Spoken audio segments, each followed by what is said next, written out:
ila hadratin Nabi Mustafa Muhammadin sallallahu alaihi wasallam wa ala alihi wa tahirin wa ila hadratil jamil aliyah wa syuhada wa sholihin wa ulama amin wa jamil malakatil muqarrabin wa ila hadrati jami'i masyayikhina wa man ajayana wa salasilati ila ala wa khususan ila hadrati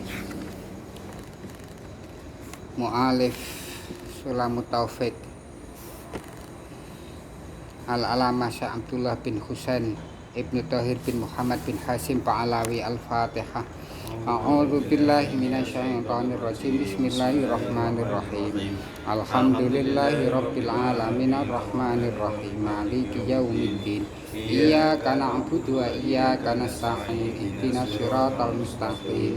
Siratal ladzina an'amta 'alaihim ghairil maghdubi 'alaihim waladdallin. Amin.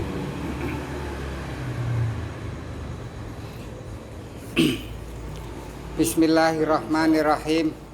Faslun ay hadza ay karpe hadza utawi iki iku faslun fasal. Husulul mayyiti ngedusi mayit. Aduh kucingnya.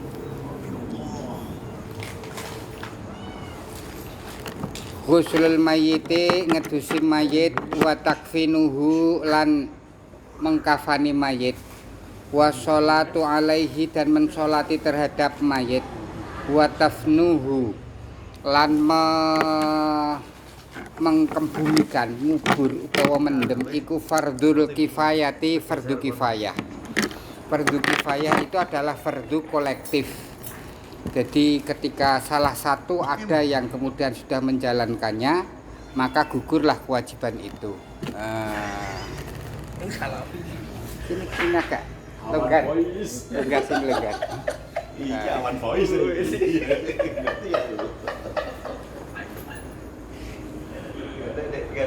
Awan voice.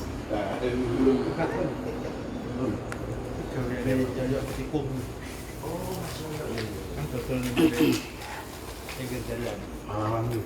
Alawan. Enak ora sebetulnya cukup. Enak, gawe macam dhewe.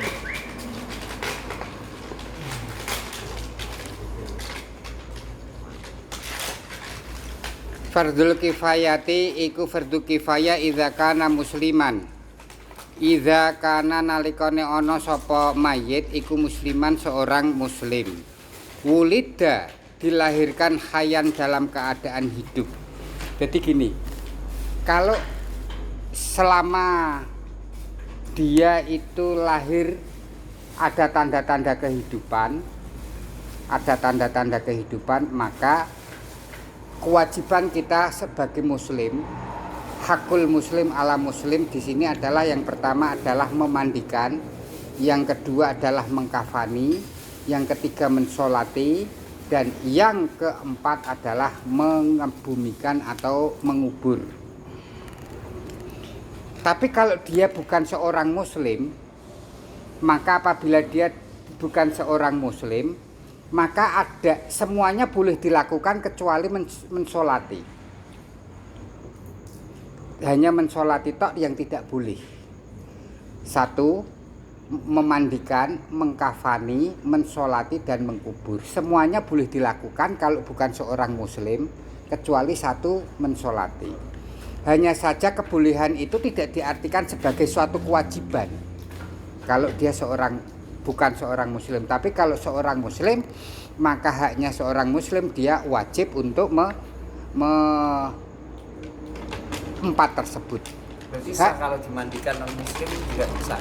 Dimandikan oleh seorang non muslim, umpamanya ada orang muslim dimandikan oleh non muslim, apakah itu kemudian sah? Maka yang berkewajiban itu adalah muslim. Kalau ada muslim prioritas. Iya. Artinya orang muslim di situ, umpamanya di sini ada di kampung itu ada seorang muslim meninggal dunia. Terus kemudian mayat itu sudah dimandikan, tapi yang memandikan bukan seorang muslim. Bagaimana? Apakah orang muslim yang lain masih kewajiban? Iya, masih kewajiban. Gitu. Sama dengan seumpamanya ada seorang muslim mati, terus kemudian dimandikan, bukan oleh oleh muslim tapi bukan orang, umpamanya jin gitu, maka tetap wajib memandikannya gitu. Tetap. Kalau muslim tapi belum balik. Bagaimana kalau muslim durung balik, kalau dia tamyiz tidak apa-apa, karena orang yang sudah tamyiz ini sudah sah ibadahnya, kecuali kalau dia belum tamyiz.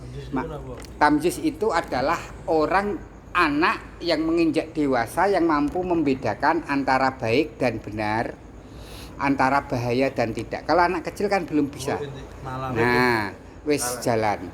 Ciri-ciri tanda-tandanya orang tamyiz itu bisa membedakan kanan dan kiri. Gitu. Artinya kalau kemudian ditanya bagaimana kemudian sholat kok dia sudah bisa, maka dia sudah sah sholat walaupun belum kewajiban. Gitu. Han, ambilkan ini yang gundelan itu. Ini seputar gundelan. Nah, iya dua enggak apa. Han. Ini uang. Kali kilo. Si Hasanuddin turunan apa? India. Dari India. Iya itu, Pakistan. Tapi agak kurang anu nih. Biarpun itu belum balik, sudah menggugurkan kewajiban sekampung. Iya, sudah menggugurkan kewajibannya. Gitu. Tapi kalau dia bukan seorang muslim atau dia bukan manusia, maka belum gitu. Idza kana musliman ulidan hayyan wa wajaba li dhimmi, maka wajib kedua kafir dhimmi takfinun. Tapi kalau kemudian gini, tadi saya mengatakan begini, ada hakul muslim alal muslim, haknya seorang muslim kepada muslim yang lain. Kalau berbicara mengenai hak berarti berbicara mengenai kewajiban. Kewajibannya seorang muslim terhadap muslim yang lain yang telah meninggal, yang pertama memandikan, mengkafani, mensolati dan mengkubur. Selain ini, selain semuanya boleh dilakukan kalau bukan seorang muslim kecuali mensolati. Kecuali mensolati ini hukumnya haram. Tetapi kalau menguburkan seorang yang non muslim, ini walaupun dia bukan seorang muslim, kita wajib menguburkan bila tidak ada yang menguburkannya. Jadi ketika perang antara muslim dengan non muslim itu, terus kemudian di antara orang-orang kafir itu banyak yang meninggal dunia, orang-orang Islam pun juga menguburkan, karena walaupun seorang kafir dia dijadikan manusia, ini adalah sebuah kehormatan tersendiri dari Allah Subhanahu wa taala. Maka tidak ada kemudian tidak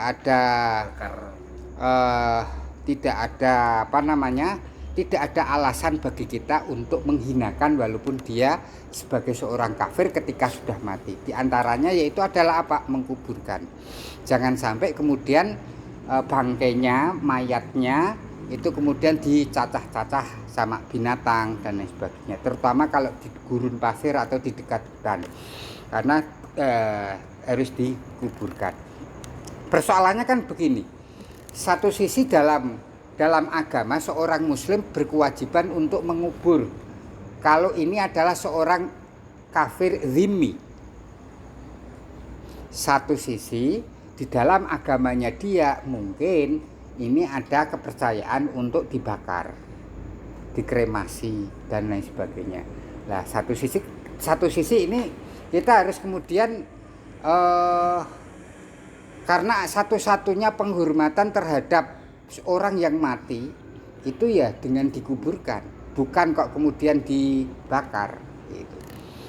Bayangkan saja kalau kemudian dibakar, umpamanya ada saudara kita yang begitu, bukan tidak usah dibakar, tapi kebakar gitu aja sudah tidak enak. Apalagi yang di atas pegunungan Nepal itu, ini mayat itu tidak kok kemudian dikubur, Taruh gitu. Yes, fresh tuh. Bukan, dicacah-cacah dimakakan burung kondor. Oh, masuk kondor. Cepat sekali. Ini soal burung nek kondor. Ya burung, Ya kondor ya kombor.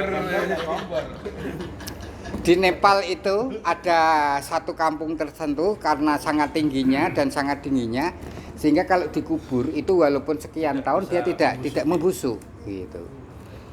Tapi di sana tidak ada ajaran agama di sana, tidak ada ajaran tentang membakarnya. Sehingga kemudian itu dicacah-cacah terus kemudian ditaruh di suatu tempat terus kemudian dimakan oleh burung pemakan bangkai tersebut. Nah, foto-foto itu kadang-kadang difoto terus kemudian di branding terus kemudian dikasih tulisan ini adalah kekejaman begini. Tapi itu memang adatnya begitu. Terus kemudian kalau kemudian orang ingin mencari dana, terus kemudian ini adalah kasus yang ada di Rohingya, macam-macam begitu. Akhirnya terus kemudian orang menimbulkan rasa benci, padahal enggak, itu memang budayanya di sana begitu. Ini yang terjadi. Kalau seorang muslim mau membakar atau ini sebenarnya tidak ada larangan atau tidak ada, cuman ahsan atau tidak baik atau tidaknya gitu. Nah, yang terbaik kewajiban seorang muslim kepada seorang kafir adalah mengubur, satu-satunya ya mengubur itu gitu. Lah mau apa lagi? Lebih tidak manusiawi lagi kalau kemudian terus dicacah-cacah itu terus kemudian untuk diberi makan dan sebagainya. Di mata kita juga tidak enak itu rasanya. Wadafnu at-takfini lan ngulesi wadafnu lan mendem walisiktil mayyiti huslu wa kafnu walisiktilan wajib kedue mayat keluron itu berarti sebelum masanya dia sudah lahir apa huslu wa kafnu wa dafnu wala yusalla dan tidak disolati. Kalau mayat keluron jadi dia meninggal dunia dalam perut, walau dia seorang muslim, anaknya seorang muslim, maka tidak ada kewajiban untuk mensolati. Bayi keluron atau bayi bajang keguran itu selama kemudian berbentuk ana bentuke wis ana mripate dan lain sebagainya, berarti sekitar usia 6 bulan. Maka wajib kemudian memandikan dan mengafani dan mengubur. Kalau kira-kiranya 6 bulan. Kira-kiranya 6 bulan, tur kemudian dia mati di dalam perut. Jadi ketika dia lahir tidak ada tanda-tanda kehidupan, tidak ada suara, tidak ada pergerakan, baik itu nafas dan lain sebagainya, maka tidak ada kewajiban untuk mensolati. Bahkan di dalam kitab-kitab yang lebih besar dinyatakan haram mensolatinya. Gitu. Iya, bajang. Kalau matinya dalam perut. Tapi kalau kemudian dia sudah lahir tapi ada tanda-tanda kehidupan, pernah hidup walaupun satu suara a gitu saja, atau kemudian kelihatan bernapas, maka wajib untuk mensolati 4 perkara tadi gitu. Yang kasus-kasus kan keluar itu sudah ada bernyawa ya, maka tidak ada kewajiban untuk mensolati. Bahkan mensolatinya adalah dosa haram. Haram ya gitu. Layak juyu, tidak diperkenankan gitu. Berarti ada larangannya. Ada larangannya. Gitu. Kalau yang jenazahnya itu sudah rusak, katakanlah bukan kecelakaan atau tenggelam terus dimakan ikan, itu wajib dimandikan, Mas. Kalau masih ada kalau masih ada jasadnya, walaupun itu sak cuwilan, maka wajib kemudian dimandikan dan kemudian dikubur sebagaimana mestinya gitu. Kalau dia karena umpamanya pernah hidup, dia pernah hidup dan lain sebagainya. Nah.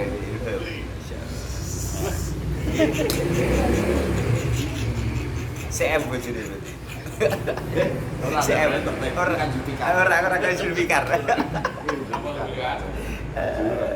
Jadi kan teko wayahe bojone M. Muri Itu loh, layang terkorak. jangan tak wedi. Ini Nah. Minumnya sudah diambil.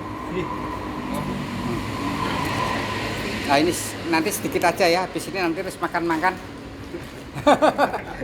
Kita eka sambil nanti omong-omong sampai pagi. Ini terleskai dulu.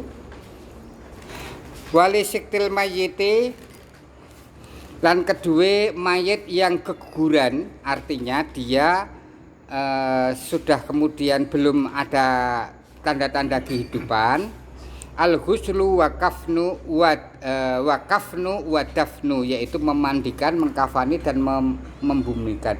Wala yusalla alaihima, maka tidak ada salat alaihima ing atase wong sing kafir dhimmi maupun kemudian bazi kluron.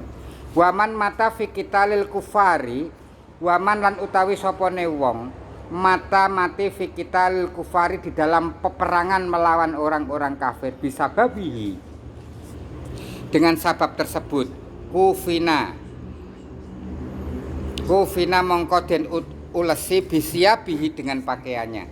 Kalau orang perang dengan mempertahankan agamanya Gusti Allah, maka dia haram untuk diganti bajunya, kemudian haram dimandikan karena darah yang menetesnya itu adalah sebagai saksi atas jihadnya tersebut. Maka kewajiban bagi dia, kewajiban bagi seseorang sesama seorang muslim, bagi orang yang mati dalam jihad tersebut adalah apa? Yaitu mensolati dan mengkuburkannya. Bagaimana kalau kemudian mengkafani? Boleh, walaupun tidak dikafani tidak apa-apa. Dikafani tapi jangan mengganti atau memandikan itu. Umpamanya sudah pakaiannya ini terus kemudian dikafani gitu aja. Gitu. Oh, berarti pakaiannya nggak boleh dilepas? Tidak boleh dilepas karena itu menjadi saksi. Jadi saksi besok di akhirat tentang apa yang telah dia perjuangkan. Apa termasuk senjatanya juga? Oh, nah, senjatanya tidak. Jadi umpamanya gini, orang perang itu kan pakai zirah. Pakai zirah itu pakaian. Ketika orang menguburkan tidak diperkenankan disertakan barang-barang yang berharga. Bahkan kalau cari kain kafan yang paling murah, yang paling cepat gosoknya. Karena yang lebih baik ini orang hidup lebih membutuhkan. Uang mati kan sebetulnya tidak butuh. Yang dibutuhkan hanya sekedar kemudian menutup auratnya itu saja. Dan gini, mengkafani seorang mayit ini ada 3 tingkatan. Kalau dia meninggalkan harta, terus kemudian dia tidak ada hutang, maka hartanya itu kalau umpamanya tonggo-tonggone utawa sedulur-dulur padha bakhil semuanya, muh duitku kok arep dipedemke, umpamanya begitu, maka diambilkan dari hartanya dia, terus kemudian untuk mengkafani. Tapi kalau kemudian begini ini, mengkafani yang demikian ini, yang sunahnya kan 3, maka bila mana dia kemudian kesunahannya ini ahli warisnya kok tidak memperkenankan, wong kuwi duitku, wong dekne wis mati. Sing harusnya untuk kemudian ini bagian ahli warisnya. Maka kesunahannya menjadi hilang. Cukup 1 saja, sak lembar.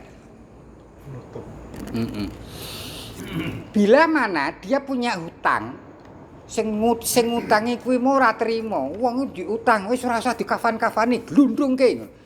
Maka di sini berlaku hak Allah, yaitu seukuran menutup auratnya. Gitu.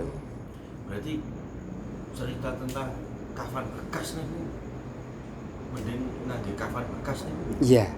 Betul. Termasuk umpamanya pakai kafan sing dari kloso gitu. Kafan bekas itu. Tapi umpamanya gini, yaitu cara kitabe begitu ya. Cara kitabe nganggo sing paling murah itu justru lebih utama. Iya. Sing umpamanya sing mati keluar ke petegel kayak soalnya gitu. Nah, ternyata sejalan zaman perkara ekonomi Oh, jas gitu. itu justru jauh lebih murah daripada kafan. Jas lebih murah daripada kafan. Bila mana terjadi hal yang demikian itu, mungkin ambil yang murah karena yang punya harga. Kenapa? Jadi ilah hukum keharaman menyertakan harta kepada orang yang telah meninggal. Bahkan yang sudah dikubur pun boleh duduk, umpamanya katutan pamane sing duduk kuwi mau jame rolek jatuh. Maka wajib diduduk meneh, diambil jamnya itu.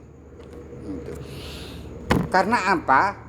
Tidak diperkenankan membawakan harta ini supaya dikelak di kemudian hari tidak menimbulkan fitnah untuk dikeduk.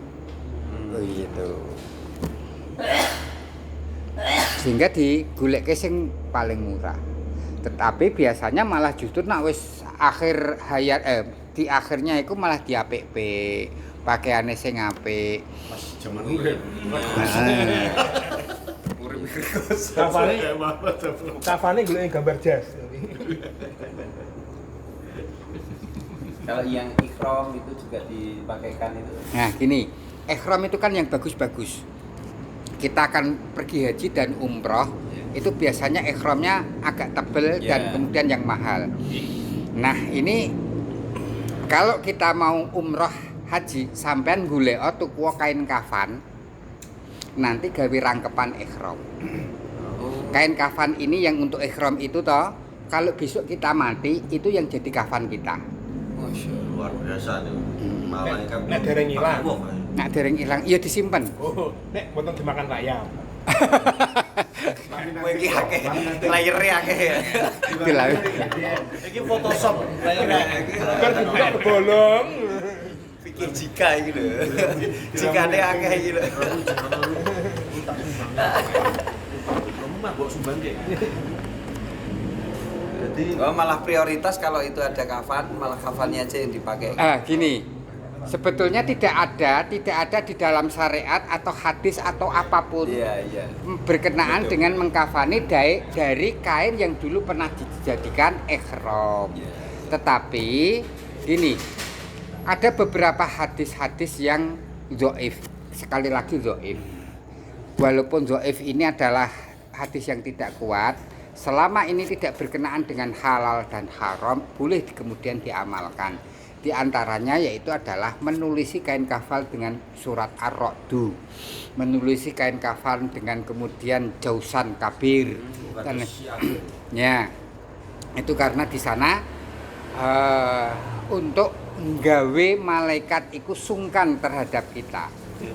Cuman nulisnya tidak boleh pakai tinta, pakai ludah. Mereka kalau pakai tinta kan berarti nanti mengkubur tulis Quran ke dalam kuburan gitu. Nah, enggak. Nggih. Lah iki Kang. Kang. Ya nyari. lho iki pas nang Mekah kaya.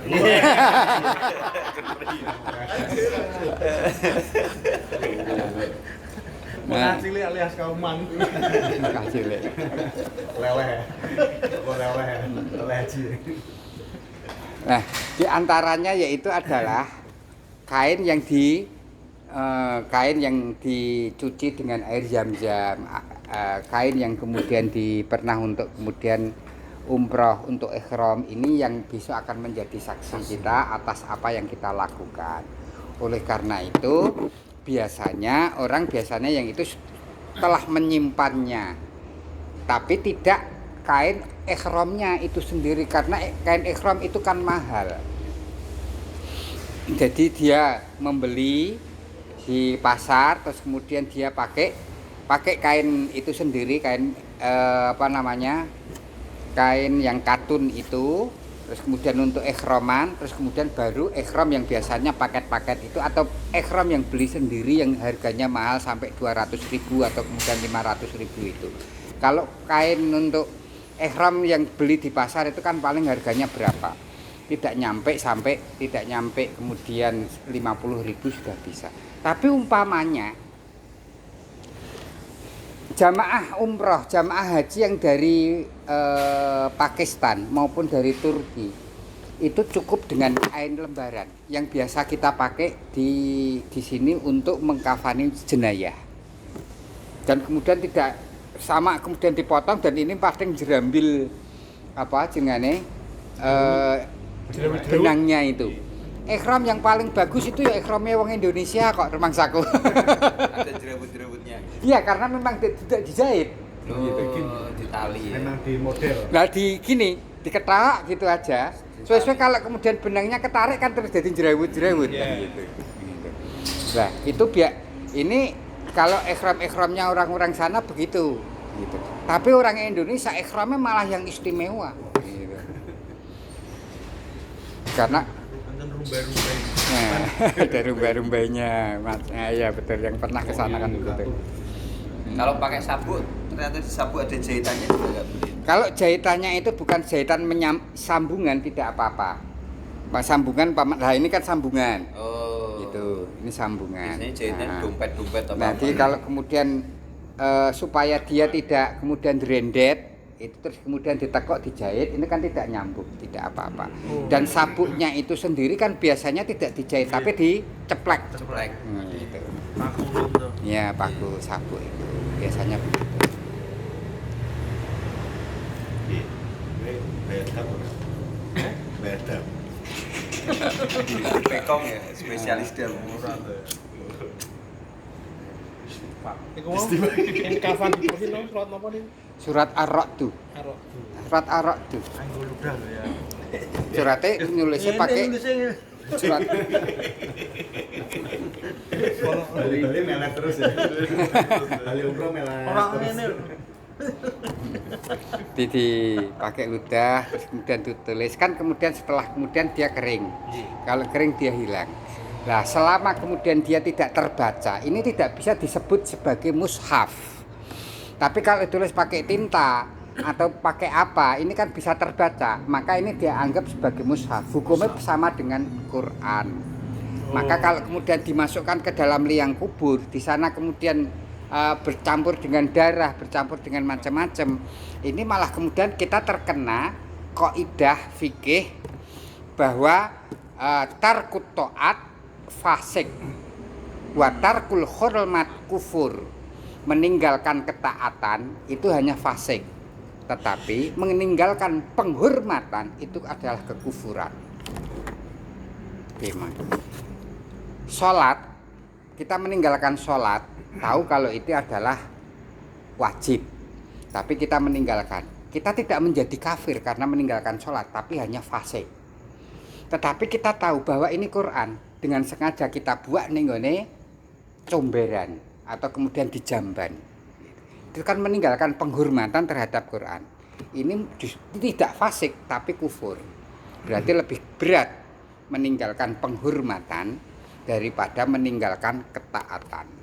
Gitu. Karena meninggalkan ketaatan bisa saja karena dia malas. Tapi kalau kemudian meninggalkan penghormatan ini ada semacam keyakinan, ada soal macam-macam yang kemudian menganggap agama, menganggap Gusti Allah, menganggap kitab suci ini tidak penting, itu maka menjadi kekufuran itu sendiri. Iya. Lebih bahaya betul. Karena itu ditulis pakai lidah. Nah, makanya untuk di dalam Bahsul Masail Nahdlatul Ulama itu pernah dibahas bagaimana dengan demikian itu persoalannya. Karena terutama di kalangan para penganut thariqah. Penganut syariat tidak begitu. Itu wis ora ono, kabeh saka amale kan gitu. Penganut thariqah maka biasanya kafannya ditulisi dengan surat Ar-Ra'd. Terus kemudian ditulisi dengan kemudian Asmaullah, Asmaun Nabi seperti yang ada di Dalail itu dan lain sebagainya tapi nulisnya pakai ludah. Setelah kemudian selesai kan kering, selesai kering. Dan ini biasanya terus kemudian diplastiki, disimpan di lemari, engko pesen karo anake, engko esuk nek aku mati kayak kafanku ya. Oh berarti sebelum meninggal boleh. Nah. Kalau pas dikafani terus digulisi ngene. Wis duwe ngopo lho ngene-ngene. Kesuwen. Selak bosok mati. Iya. Gue meh siap-siap saya kalau Bro, ben malaikatnya sungkan lho. ya itu penting. Iya. Komunikasi. Sekakmat. Itu les sedang mulai ada buku nikah. Wis luwih penting. Kan digo anu wasiat. Karambol. Jadi kan sing nom sik terus dimantulke sing tuwa. Ya. Tapi kan ngono.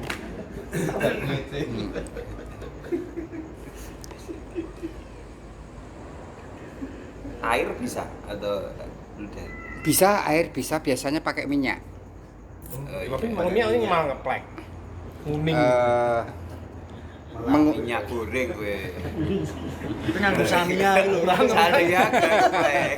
Minyak murah kok. Ya minyak awalnya kadang kan kalau kering itu kan ngeplek. Ya ngeplek. kuning. Tapi cari yang bukan kuning, pamane kasturi putih kan gitu ada itu. Misik putih juga ada. Itu tidak ngeplek. Terus minyak kauman nek kuwi ngeplek. Kawi.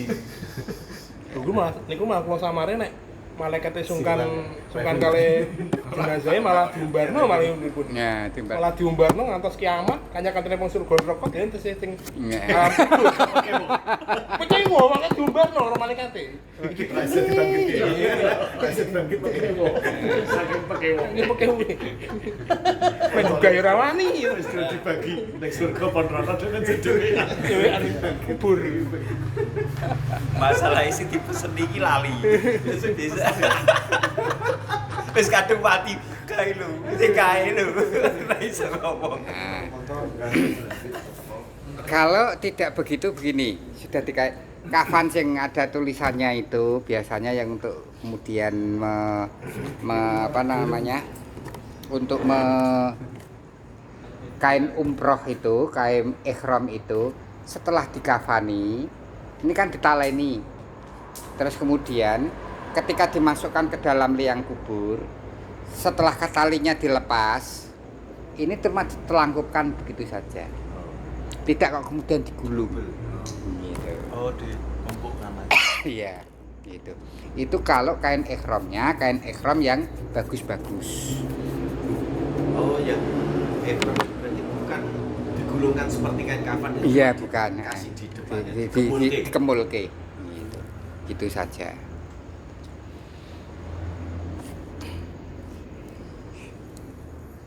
Ya ini buat kita semuanya. Kalau ada saudara, umpamanya kita belum punya kesempatan untuk ke sana, ada saudara, aku titip isuk gawe iki kainku sisuk digawe ihram. Gawe ihram. Biasanya kan kalau di sana bisa 4 hari di Mekah. 4 hari itu kalau jatahnya kan 2 kali ihram, 2 kali umroh. Terus kemudian 2 kali ini umroh pertama kali, terus kemudian free, umroh lagi, terus free. Nah, biasanya yang ke hari kedua dan keempat ini biasanya kita umroh sendiri, biaya sendiri dengan ambil mikot yang paling dekat. Itu paling harganya 21 real atau sekitar 200 berapa kalau numpak taksi.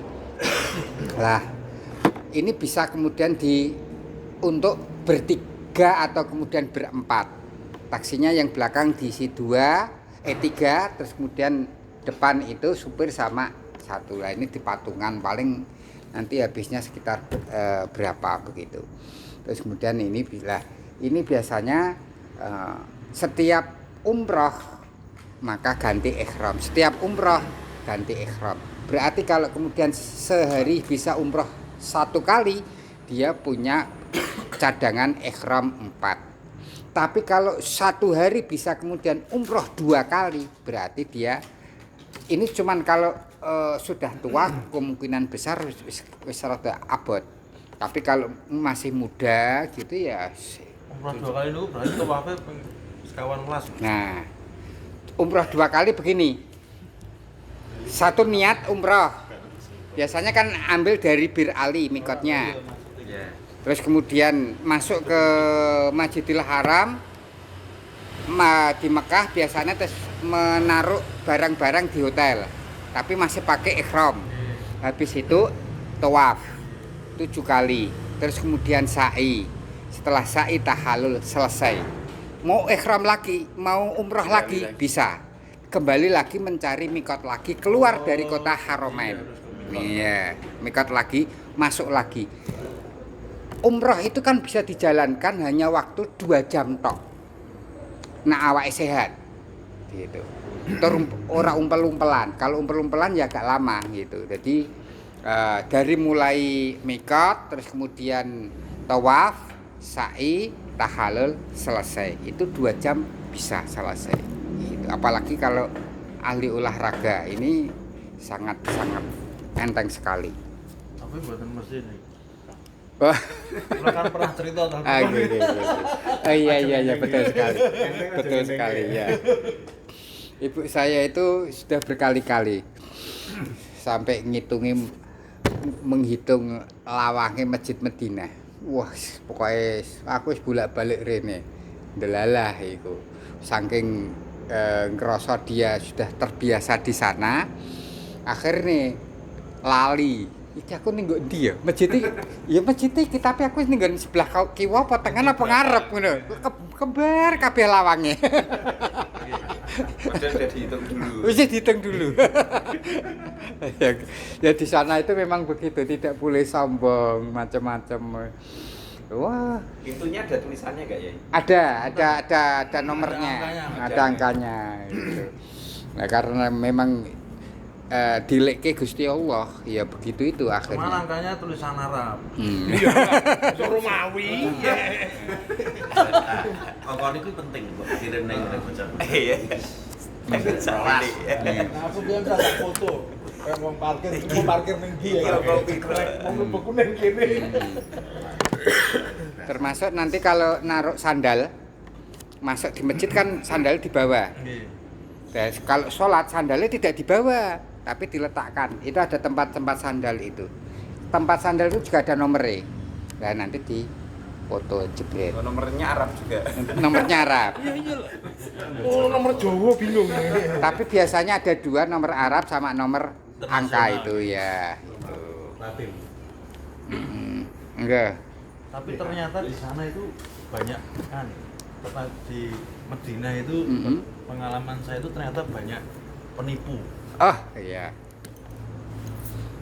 Jadi ketika kita habis sholat ngeten toh, nanti tiba-tiba ada orang gitu duduk terus merasa sok akrab gitu. Ujung-ujungnya itu dia mengaku mahasiswa dan dia butuh uang untuk berkah gitu. Dan itu saya temui itu sehari itu bisa 5 sampai 6 orang. Iya. Nah untungnya saya agak pelit waktu itu. Nah. Oh iya sithik. Sayang. Rumangsa anu, ilingi sangune sithik tadi rada pelit. Waspada. Yo sampai saiki. Foto hidup ternyata. Maksudnya apa? Tadi di.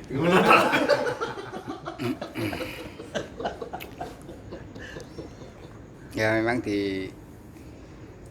tidak hanya bahkan lebih parah yang di Mekah daripada di Madinah. Di Mekah itu lebih parah, tidak hanya sekedar penipuan begitu, di pencurian dan macam-macam dan sebagainya lebih parah daripada Madinah. Dan itu dilakukan. Kalau di Madinah jarang sekali penduduk asli yang melakukan hal itu. Biasanya dari Sudan, dari macam-macam itu. Atau mungkin dari Bangladesh, dari mana itu? Thailand, Kamboja. Itu banyak yang kemudian menjadi TKI. Itu biasanya istilahnya TKI kaburan. TKI kaburan itu dia berangkat resmi untuk pekerjaan di sana, tapi Bisanya nggak berbeda. Dia tidak cocok dengan pekerjaannya. Kemudian paspor dan visanya dibuang. Terus kemudian dia kaburan. Karena kalau dia kerja itu kan visa dan paspor dibawa perusahaan. Tidak kita yang bawa. Kalau kita yang bawa dia ini, nah makanya visa dan paspornya itu dibawa perusahaan atau kemudian tuannya kalau dia TKW.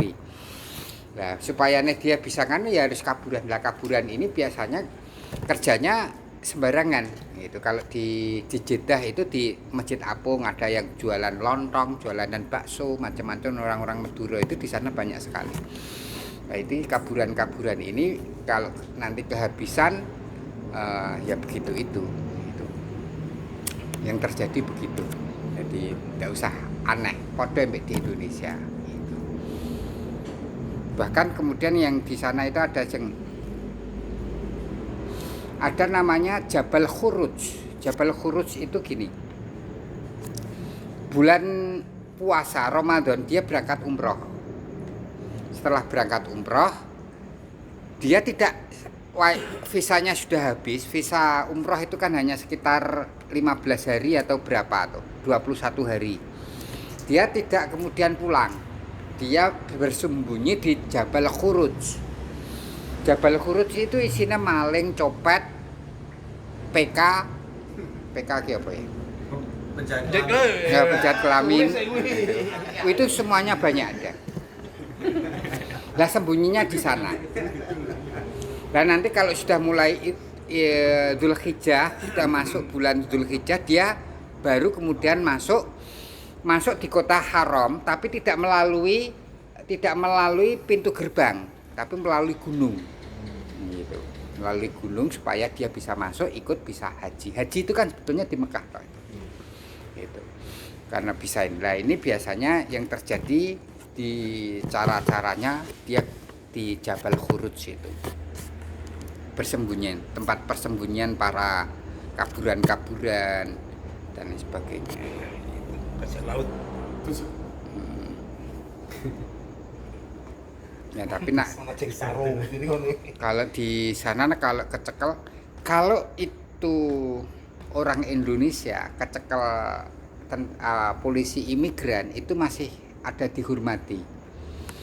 Tapi kalau yang masuk itu bangsane wong Sudan, orang Mesir, orang Yaman, itu sama polisi imigran wantungi kayak mentungi maling nih gue Indonesia.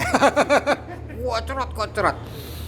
Karena memang orang-orang Arab itu pingin haji kan dibatasi dari pemerintahan sendiri. Mereka kalau tidak dibatasi ya kemudian banyak korban karena saking padatnya kota. Tapi orang-orang itu karena biasa di Mekah itu kan tahu celah-celah daerah-daerah itu masuknya dari mana. Nah itu dan itu biasanya tidak 1 kali 2 kali dia melakukan hal itu, makanya kejam sekali. Kalau orang Indonesia begitu itu ya paling cuma sekali tok, besoknya tidak kan gitu. Jadi masih kemudian nganggu manusiawi dan kemudian hanya saja kalau kemudian sudah dimasukkan di penjaranya itu yang kemudian terkosong.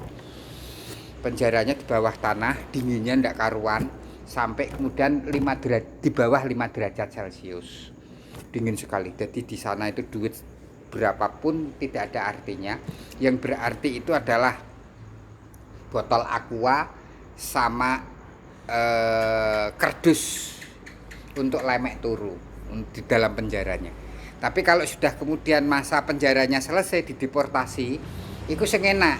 Pesawatnya pesawat VIP umpamanya kemudian di Uni Emirat Arab itu umpamanya transitnya di sana, itu hotelnya juga hotel berbintang 5. Presiden Suite. Dipenak-penak kayak. Napi mau VIP. Aku coba dadi napi coba. Dia tidak sebagai apa namanya kejahatan, tetapi dia hanya sekedar pelanggaran saja. Gitu. Kalau sudah nganu kan terus kemudian yang memulangkan bukan pemerintah Arab Saudi, yang memulangkan kan negara. Gitu. Ya ngentekke duit negara ngono wae. Nyusai.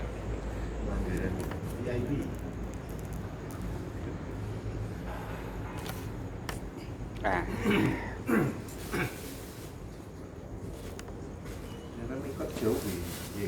Mikat yang paling dekat. Bir Ali kalau ke Mekah jauh. 450 Ya. Zaman.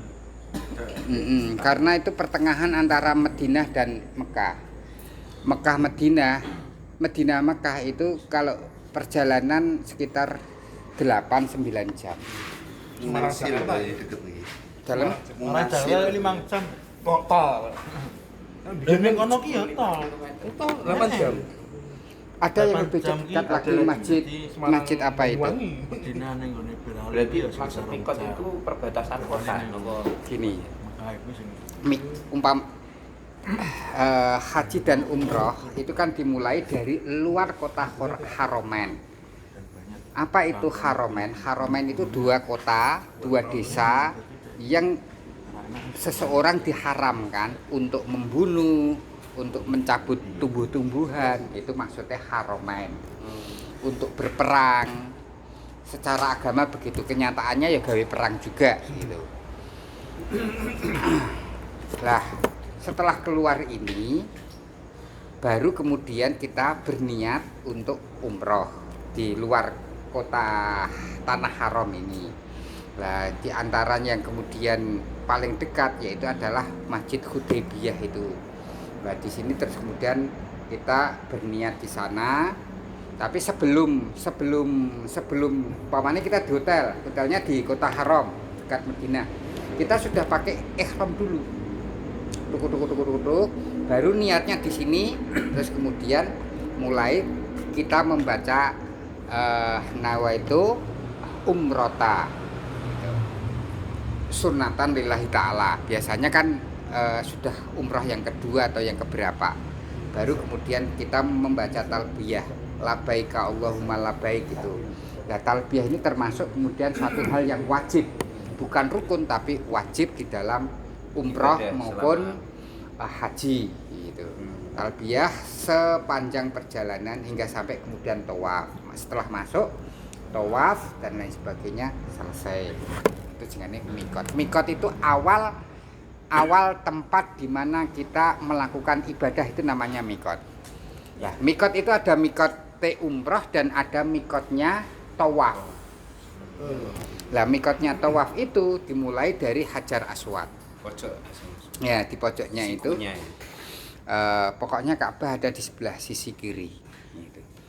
Jadi kalau kemudian gini, Ka'bah kan kotak. Ini umpamanya gini. salah. Ya, salah. Pas ujung sikunya tuh. Pas sikunya ini. Jadi pas sikunya ke sini ya. Oh. Di sini ada lampu Tandanya, ya. tanda lampu hijau. Oh. Tambah tanda lampu hijau. Ada lampu start. Nah, Ya. ini kalau kita ke sini ini nyalai aturan. Oh, berarti Nah, pas. harus selama perjalanan ini 7 kali, ini Ka'bah harus ada di pundak sebelah kiri. Kalau kita kok minggu begini, kita balik lagi ke sini, terus kemudian gitu terus. Gitu. Diusahakan begitu. Sebelah kiri Gitu. terus ya. Ya, sebelah kiri terus. Terus nanti kalau kemudian sampai Hajar Aswad, pamannya 1 kali. Sampai Hajar Aswad, terus kemudian kita menghadap ke Hajar Aswad. Terus kemudian melambaikan tangan. Gitu. Ini mundur lagi. Nggak usah, sudah di sini toh, paman Hajar Aswad di sini. Begini, kita menghadap ke sini, melambaikan tangan. Bismillah ya Allahu Akbar, labaika Allahumma labaik. Terus kemudian ini lagi. Terus, lah ini ada kemudian apa namanya? Istilahnya ruko ini adalah sudut-sudut, ada sudut Yamani, sudut Hajar Aswad, sudut macam-macam. Yang punya sejarah itu cuma 2, yaitu adalah sudut Yamani sama kemudian ruko yang ada di Hajar Aswad itu. Maka disunahkan untuk melambaikan tangan. Tangan kanan kiri. Ya, tangan kanan. Kanan. Kalau tangan kanannya tidak ada ya tangan kiri. Pamer jam itu. Nah, Nah, itu bujang. kalau sedang ihram kita tidak usah pakai apa-apa termasuk sempak. Kalau pakai sempaknya yang tidak jahitan. Jadi kayak sempaknya orang meninggal dunia itu. Mayit itu kan disempaki. Jadi kain lembaran, ini kasih kain terus kemudian dibelebet kayak gitu aja. Gitu. Jaga-jaga nih. berdiri. Ya, jaga-jaga. Jadi tendo. Aja ngombe lima. Tapi ning kono ki ora kelingan berdiri blas. Wong Surya. Ini iki sing powerful. Power. Tapi memang ora kelingan blas. Ya iku Lho, aku ning kono iki soleh full. Oh, baterai full ya, Pak. soleh-soleh kalah ya. Mulai Indonesia sesasi soleh aku. Sensasi. Wadan cilik melayu aku. Mulai wedi maksudnya. Ya melayu sholat. Adan. Ya. Tapi mundur sensasi lo tuh kalau Indonesia lah kok dipindah wae kabeh pindah. Kalau aku mulai umroh taris, wah urusan Islam ben kenapa? Haram. Suwi mungkin tak didit to reguler meneh. Lho, reguler meneh jadi haram. Tapi yang saya alami di sana itu memang tidak terpikir sekaligus yang namanya pekerjaan, tang, tidak terpikirkan. Padahal tangnya kayak takjub. Lah di antara asar-asar orang ziarah ke tempatnya para aulia ya begitu itu. Ka'bah itu dalam Quran itu disebutnya ada dua penyebutan. Satu namanya Ka'bah, satu disebut dengan Bakkah. Bakkah itu maknanya adalah baka itu artinya nangis. Kenapa kok Ka'bah itu disebut Bakkah nangis? Karena ketika orang melihat Ka'bah ini tidak bisa kok kemudian tidak bisa menahan air mata, tetap deletek. Gitu, deletek. Sak guali-gualine opo kuwi delok Ka'bah iki sok pengin nangis. Gitu. Kecuali ya memang tidak tersentuh hatinya ya tidak bisa. Itu biasanya begitu. Tapi setelah apalagi ketika pertama kali masuk jerat gitu terus kemudian wah rasane kayak ndi gitu. Terus drojos. Tapi nanti setelah kedua kali biasa. Yang tidak tersentuh mungkin yang orang rumahnya sebelah nih Sujud syukur sih. Nah, orang sekitaran boleh sujud syukur juga boleh. Sujud syukur kenapa kok aku bisa tekan gini ya Allah Gusti, menarik sekali. Aku nangis paling gerah gitu ketika motor itu ane iku lho. Gerah menikah Fani nangis aku.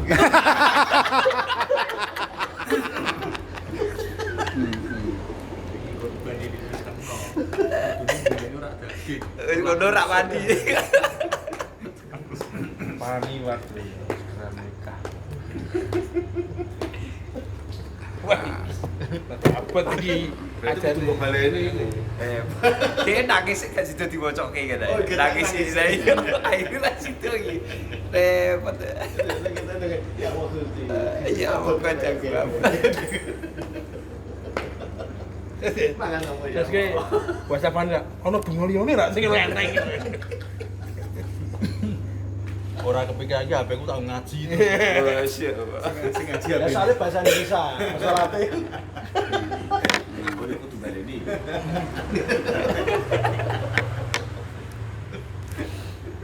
Kita lanjutkan sedikit ya. Nanti terus habis itu kita wa aqallul ghusli dan minimalnya memandikan izalatun najasati yaitu menghilangkan najis wa ta'mimu dan meratakan jami'il basarihi keseluruhan kulitnya wa sa'rihi dan rambutnya in kasufa bila mana itu ketel itu tebal marrotan bil ma'i dengan satu usapan dan dengan satu guyuran bil ma'i dengan air mutahhirin yang mensucikan wa aqallu kafni dan sedikit-sedikitnya minimalnya kafan iku satirun satu lembar jami'il badani yang kemudian menutupi seluruh badan wasalasu lafaifa dan kemudian 3 lapis liman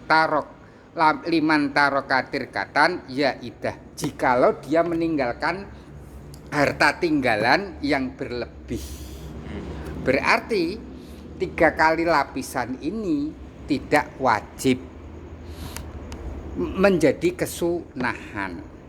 Yang menjadi wajib 1 lembar bisa menutupi. Tapi umpamane kok kaya ngono ya kita kok ya melas mentah ya gitu lho. Wah iku ora wajib kok sunah. Ya mbok sunah-sunah tetep dilakoni ya ora apa-apa ta ya. Gitu. Mana berlebih itu Mas?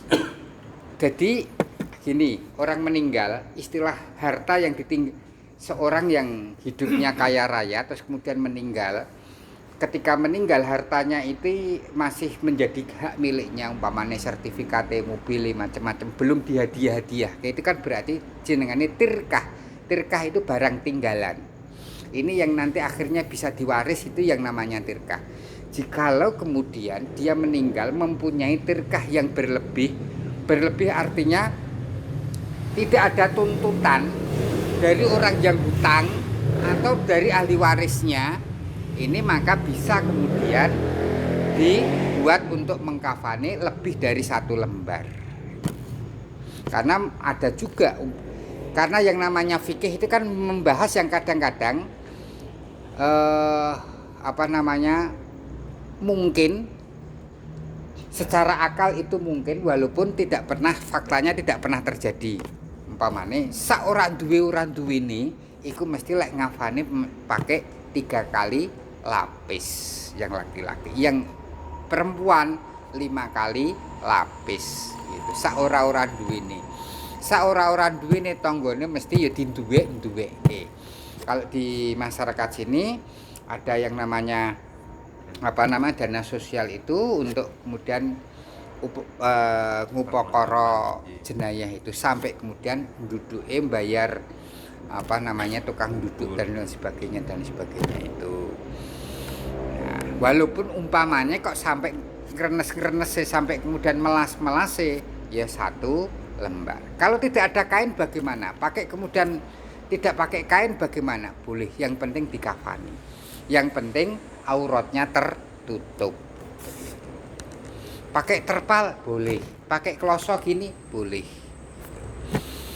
Jadi sampai segitu. Yang penting adalah dikafani. Kebolehan ini bukan berarti kok utama, tidak gitu.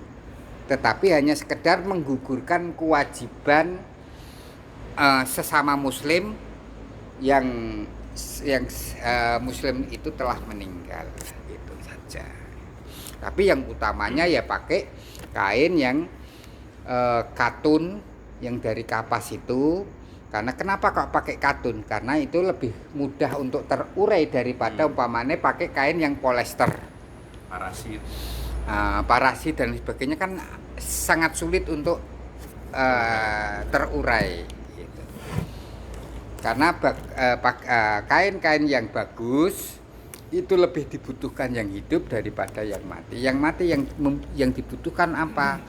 Yaitu adalah rahmating Gusti Allah dan syafaat Kanjeng Nabi Muhammad. Ya, itu. Kalau jadi kakek saya itu kan dimakamkan beserta pedinya.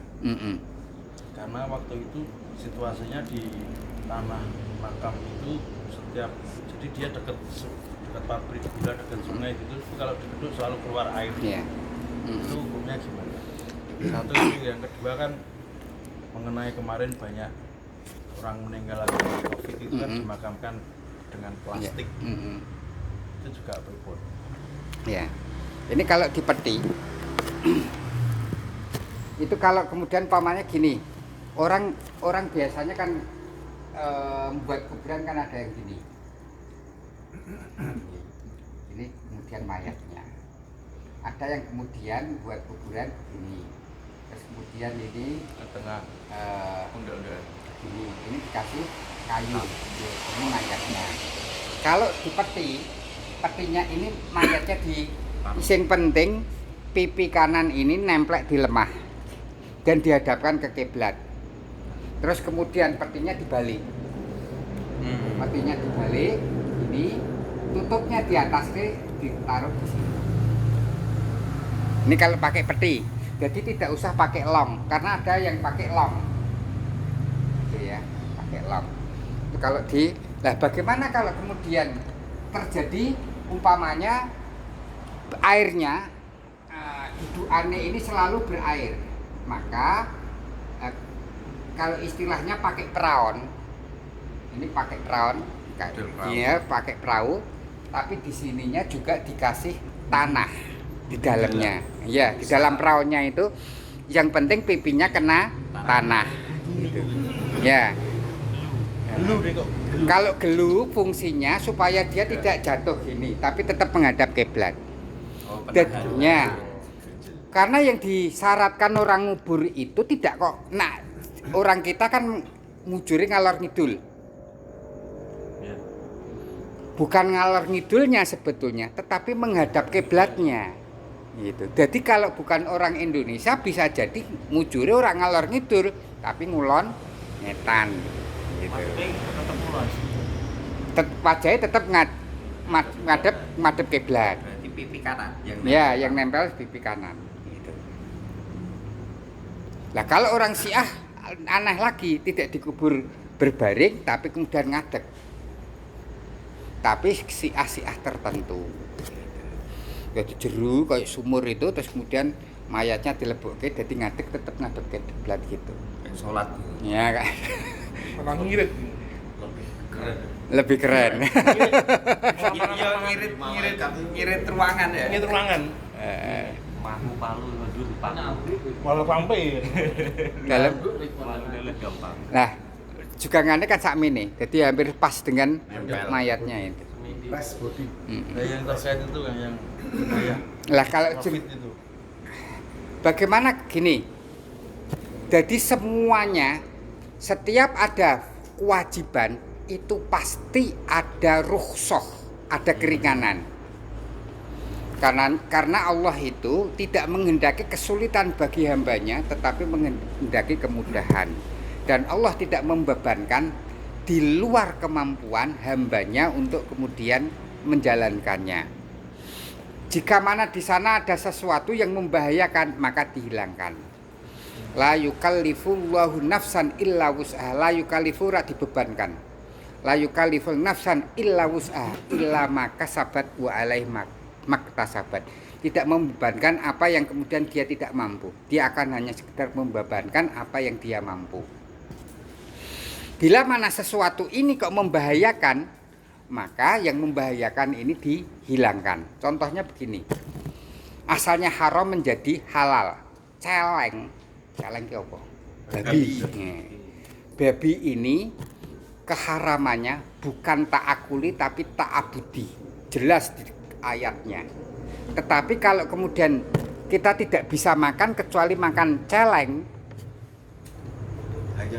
hanya ada celeng, maka celeng ini justru hukumnya wajib dimakan. Karena kalau tidak makan dia mati. Kalau dia tidak mau makan, wah ini haram, saya tidak mau makan, berarti dia bunuh diri gitu. Termasuk kemudian hal-hal yang kemudian menimbulkan bahaya. Di antaranya yaitu adalah apa? Penyakit menular. Termasuk orang yang terkena AIDS. Jadi terkena AIDS itu kan di lek ngafani tidak hanya sekedar kafan itu, tetapi juga dimasukkan ke dalam plastik itu. Terus kemudian dimasukkan ke dalam peti. Setelah kemudian dimasukkan dalam peti, terus kemudian dikubur dengan kedalaman tertentu dan tidak boleh kemudian dibongkar setelah sekian tahun, sebelum sekian tahun begitu. Nah ini memang jadi pertentangan di antara para ahli medis karena umpamane virus AIDS ini kan punya induk semang. Kalau induk semangnya mati, dia juga ikut mati janjane. Sama dengan kemudian benalu. Benalu ini kalau induk semangnya mati kan dia juga ikut mati.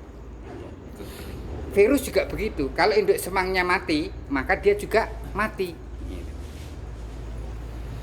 Nah, tetapi untuk menjaga kemungkinan yang tidak diinginkan, maka kemudian mereka walaupun dia sudah mati secara medis dia kemudian tidak diperkenankan untuk diduduk sebelum sekian tahun, minimal sekitar 4 tahun atau kemudian 5 tahun, karena ada kemungkinan ada bagian-bagian tubuh yang masih utuh dan sebagainya, dan di sana dihinggapi oleh virus-virus tersebut gitu. Kalau di dalam petinya ditempeli tanah itu sebelum dibungkus Ya enggak apa-apa gitu. Kalau tidak ditempeli, kalau dengan kondisi darurat yang demikian ini juga enggak apa-apa, termasuk ketika terkena virus COVID, terkena AIDS.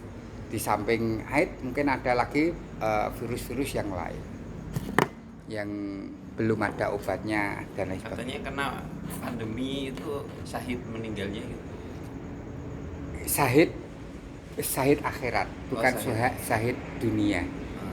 Syahid akhirat itu orang mati kaget, mendadak, kemudian kecelakaan, melahirkan, orang yang kemudian membela umpamanya di begal. Terus ini semuanya matinya mati syahid. Syahid ini artinya adalah orang yang bersaksi atas pembelaan kebenaran, itu namanya syahid. Nah, maka dia mendapatkan keringanan dalam hisabnya. Gampangannya kalau kita di pengadilan yang ngadili ini karena berbuat salah biasanya ya diduduki. Itu cuman hanya ditanyai saja, ora usah nganggo diduduki. Karena sebetulnya kalau di akhirat itu tidak usah diduduki, kan wis ngaku karepe dhewe. Karena kita sudah tidak bisa berbohong, kan begitu. Nah, ini mendapatkan keringanan di dalam hisab orang-orang syahid tersebut. Bahkan kalau kemudian syahidnya syahid dunia akhirat, syahid dunia akhirat itu ya syahid karena pembelaan agamanya Gusti Allah, ini malah tanpa hisab, tanpa kemudian hisab itu apa? Hisab itu diintegrasi dari kata hasaba. Hasaba itu hitung-hitungan. Dihisab. Amalmu sing apik pira, amalmu sing babuk apa ora, nek babuk ya wis. Gitu. Remedi. Gitu. Ah, ini segini dulu ya. Kita besok monggo di nganu. Iki dengkulan apa makan dulu? Makan sik. Kene nek wis rada warekan dengkulane ya rada khusuk. Nge-fly. Dengkulane nge-fly. Mangga pun kela awali. Mangga Mas Cahyo.